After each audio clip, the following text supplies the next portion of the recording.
Hey everyone, welcome back to my channel, or welcome if you're new here. If you don't know me, I'm Rachel and I'm in the early stages of building my art business online. This video is going to be a really practical one because I want to explain the difference between the Shopify starter plan and the Shopify basic plan using my own real Shopify website so you can actually see what the differences look like in real life. I currently have both plans, and because I'm still figuring things out myself, I thought it might be helpful to share what I've learned so far, especially if you're also just starting out. Also, just to mention this up front, when you sign up to Shopify, you can start for free. And then once that's finished, it's £1 a month for the first 3 months, which makes it much easier to try things out without a big commitment. So you might be wondering why I even have two different Shopify plans.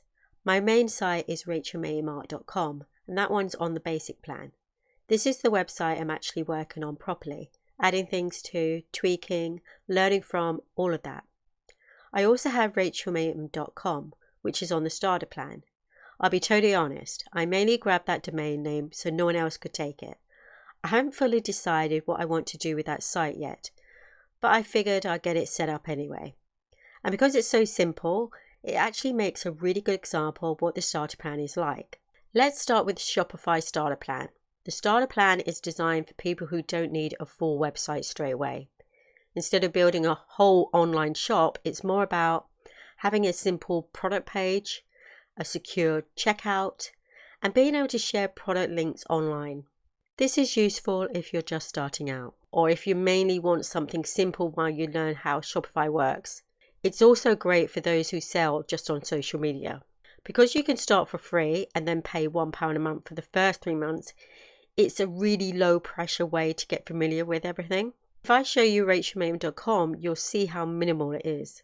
There's no big homepage, no collections, no menus, and that's exactly what the starter plan is designed for. One of the biggest reasons people choose the starter plan is the lower monthly cost, but there are limits.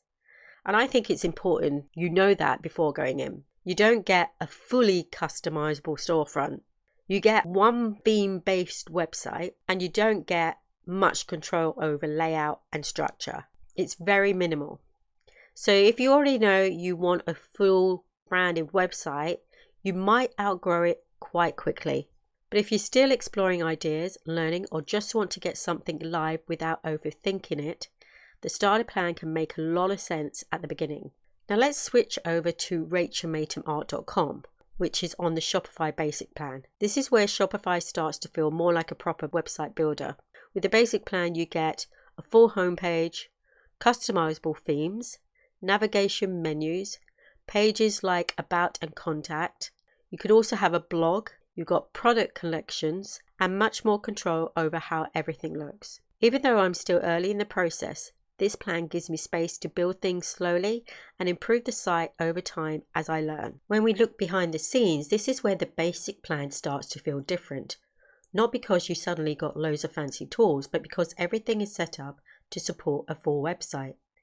When you're on the basic plan, you're working with a proper website structure, multiple pages and collections, navigation menus, and a layout that's designed to grow over time. That means when you're in the Shopify dashboard, things feel more organized. You're managing products across collections, pages like about and contact, menus and navigation, your theme and layout settings. So instead of everything pointed to one simple product link, you're thinking more about how someone moves around your site, what they see first, where they click next, and how everything connects. It also makes things like updates and changes feel easier long term. If you add new products, change layouts, or want to tweak how things look, you've got more flexibility to do that without starting from scratch. For me, that's the biggest behind the scenes difference.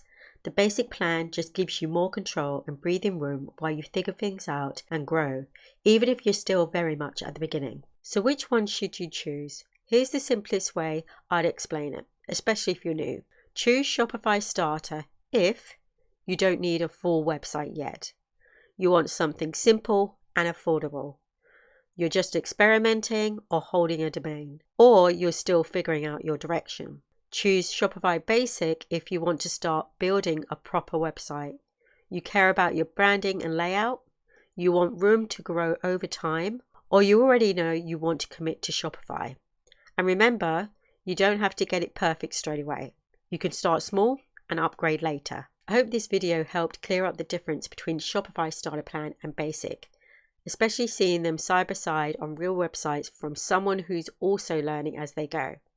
If this were helpful, feel free to like the video and subscribe. I share my art journey, what I'm learning, and the process of building things step by step.